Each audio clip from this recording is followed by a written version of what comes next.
Mereka kembali lagi bersama kami di Legia Finansial. Kali ini kita akan membahas tentang apa yang bisa kalian temukan di laporan tahunan dari saham ASGR. Nah, jadi ini yang Astra Grafia ya.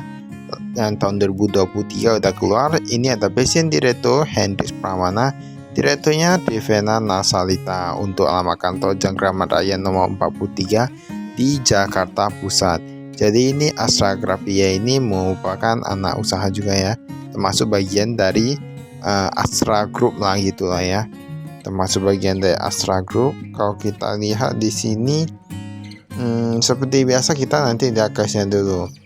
Di sini nilainya itu jutaan ya, tapi dia dalam bentuk rupiah. Kalau kita lihat dari sini, kas dan setara kasnya agak meningkat nih, dari 1,25 triliunan menjadi 1,27 triliunan. Lalu ada piutang usaha rata-rata menurun ya semuanya. Kita lihat saja pihak ketiga 345 miliar menjadi 313, pihak berelasi 211 miliar menjadi 180 miliaran. Tetapi kalau kita bilang ini sebenarnya pihak berelasi agak tinggi loh piutang usahanya. Antara tadi penjualannya itu lebih banyak ke pihak berelasi atau gimana nanti kita lihat. Ini ada persediaan, ini persediaan berkurang 237 miliaran menjadi 223 miliaran. Berarti, nah ini perlu lihat lagi, kalau misalnya labanya dapat berapa, nanti kita lihat persediaannya juga berapa. Untuk aset total asetnya dari 2,677 triliunan meningkat sedikit, paling belasan miliaran ya, menjadi 2,682 triliunan. Nah, jadi meningkat paling belasan miliaran. Kita lihat karena hutang bertambah atau gimana. Seharusnya hutang berkurang ya. Ini hutang usaha pihak ketiga berkurang dari 475 miliaran menjadi 370 miliaran. Yang pihak berelasi malah lah. Ini ngakak ya ini. Berarti kalau pihak berelasi mereka bayar terus ya nih ya. Ini ada utang lain-lain. Kemudian ada ini total yang total liabilitas ya. Total liabilitasnya ini berkurang, data benar, dari 984 miliaran menjadi 890 miliaran. Berarti ini berkurang cukup banyak ya. Kalau mau dibilang pun hampir mendekati 100 miliaran ya kalau mau kita bilang. Ini di sini liabilitas sewa pun berkurang ya, dari 27 miliaran menjadi 23 miliaran. Untuk liabilitas jangka panjang ini agak kecil jika dibandingkan dengan jangka pendek. Tapi sebenarnya kalau menurut kami ya, ini tadi kan ini piutangnya pihak berelasi ini agak banyak, sedangkan hutangnya yang ke pihak berelasi agak sedikit. Nah, ini antara ada beberapa hasil yang menyebabkannya. Kemudian kita lihat jumlah ekuitasnya. Jumlah ekuitas meningkat 1,6 triliunan kemarin menjadi sekarang 1,7 triliunan. Nah, ini sebenarnya cukup bagus ya. Jadi dia meningkat ekuitasnya untuk yang hutangnya berkurang. Tapi yang agak kurang bagus kayak berelasinya. Tapi biasalah, namanya dalam satu grup. Biasanya kalau sebuah grup besar itu memang rata-rata untuk yang anak perusahaannya atau yang ada masuk dalam grupnya itu dia memang pihak berelasi lebih apa ya. Ini pendapatan bersih kita lihat. Ini meningkat sedikit aja loh, dari 2,9 triliunan menjadi 2,96 triliunan. Beban pokok pendapatan ini ada bertambah sedikit, sehingga laba brutonya meningkat dari 593 miliaran menjadi 641 miliaran. Untuk yang beban penjualan kita lihat ada penambahan 142 miliaran, meningkat sedikit menjadi 152 miliaran. Lalu di sini ada laba tahun berjalan. Berarti ini cukup bagus ya, karena mereka masih bisa menghasilkan laba tahun berjalan yang cukup besar kan, diikuti dan tadi ada penghasilan keuangan ya, penghasilan keuangan 29 miliaran dari 18 miliaran. Ini dari 97 miliaran menjadi 141 miliaran untuk labanya.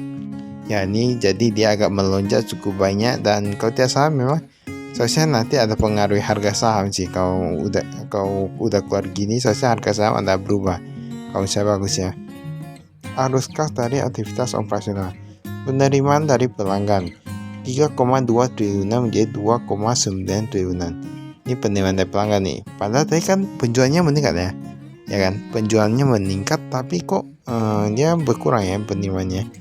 Di sini arus kas bersih yang diperoleh dari aktivitas operasional dari 284 miliaran menjadi hanya 97 miliaran. Untuk yang investasi paling biasa-biasa lah. kayak aset tetap, tak berwujud, penjual aset tetap, nah gitu-gitu lah ya.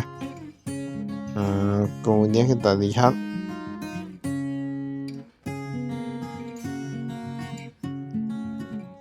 jadi mereka ada tulis pembelian dan penjual aset tetap ini. Ini ada pembayaran dividen juga sebesar 45 miliaran. Lalu ada pembayaran biaya keuangan nggak gitu banyak lah. Kemarin cuma sekitar 6 miliaran, sekarang menjadi 7 miliaran. Hasilnya nggak gitu banyak jika kita bandingkan dengan pendapatan dan laba yang mereka terima. Jadi masih is okay karena kita lihat dulu di sini ada Dewan Komisaris, ada Santosa, Direksi Hendrik Pramana. Nah ini memang ada beberapa yang berubah seperti yang kota ketiga yang kemarin kami bahas ya. Nah sudah tahu kan seperti ada penambahan cita tahu utama dan lain-lain. Itulah ya.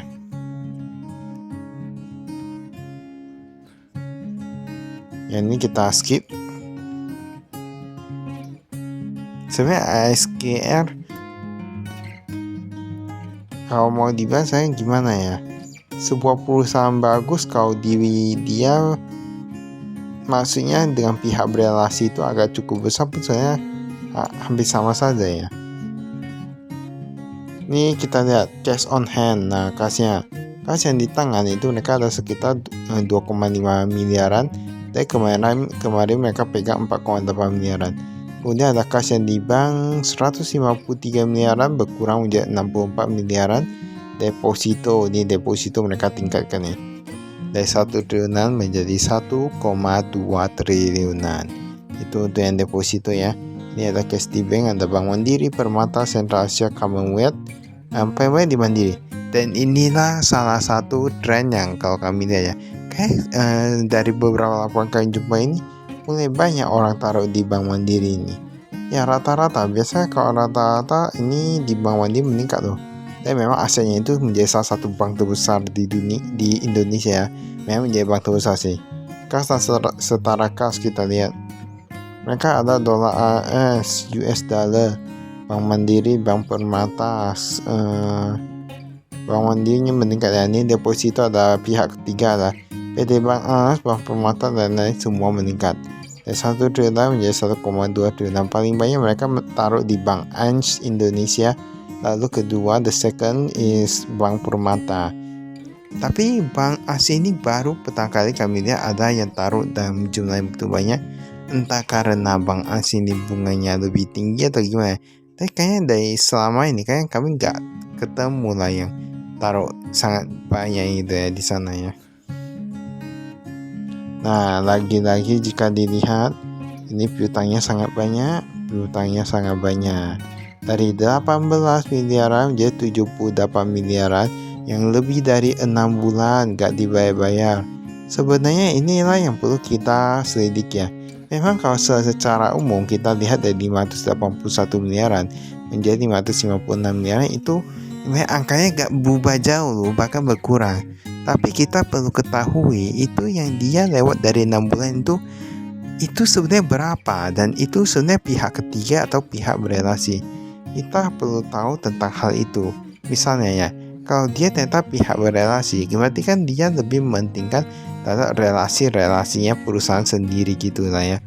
Seperti anak usaha, seperti organisasi induk atau gimana gitu ya. Nah, jadi ini kalau pihak ketiga sebenarnya beda lagi. Kalau pihak berelasi kan berarti sengaja, kan bisa dibayar atau gimana, tapi sengaja gitu lah ya. Jadi perlu diketahui lagi, tapi biasa di dalam laporan keuangan kami kayak jarang menemukan ada orang yang tulis yang lebih dari berapa bulan yang jatuh tempo itu ada dibagi lagi menjadi pihak ketiga dan pihak berelasi. Kan nggak pernah ketemu lah. Biasanya memang mereka gak ungkapkan, mereka hanya taruh jumlahnya ini lebih dari berapa bulan kayak gitu lah ya. Tapi memang tetap harus waspada ya ketika kita membeli sebuah saham perusahaan, dan di sini ada aset tetapnya nih bisa dilihat.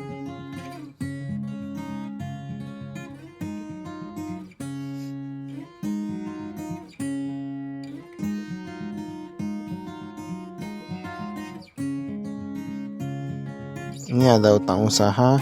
Nah utang usahanya cukup bagus, ini menurun ya, 475 miliaran menjadi 370 miliaran. Ini yang pihak ketiga. Nah pihak berelasi ini untuk yang hutang usahanya sedikit saja, tapi kalau hutangnya itu cukup banyak ya.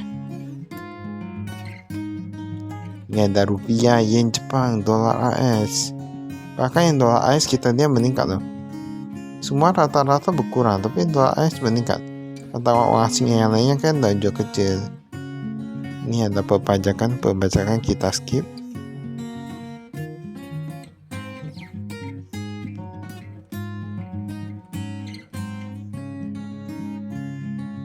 Ini ada beban berdasarkan sifat.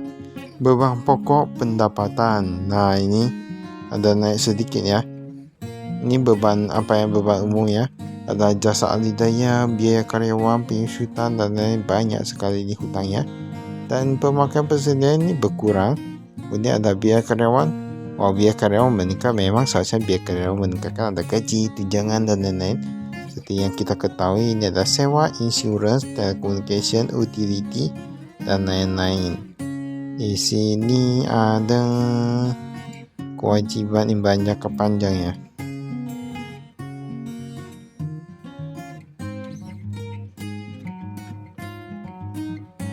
Ini kita skip.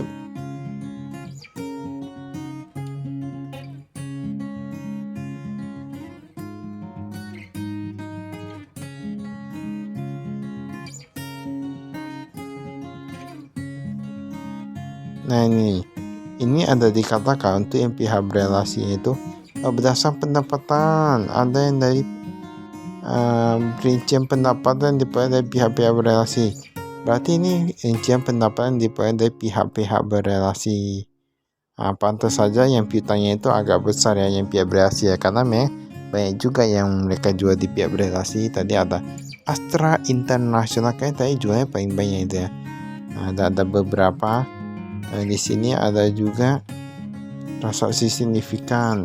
Ada United Tractor, Astra Auto Parts, Isuzu Astra Motor Indonesia, Astra Honda Motor, Toyota Astra Motor. Kemudian ada Aginco Resources, ada Astra Daihatsu Motor, PT Jajabak Sakti Motor, PT Parhan Persada Nusantara, PT Traktor Nusantara dan lain-lain. Jadi banyaknya itu ya, karena grup besar itu biasa dia banyak itu anak perusahaan atau gimana, karena memang kalau mau dibilang biar lebih efektif lah itu dengan banyak anak perusahaan, dan juga ada beberapa orang yang bisa membuat pajaknya itu lebih terkendali gitu atau gimana lah. Nah, jadi kalau misalnya orang yang pintar dalam hal itu bisa juga. Mereka itu saya kami sekian, terima kasih, saya bertanya.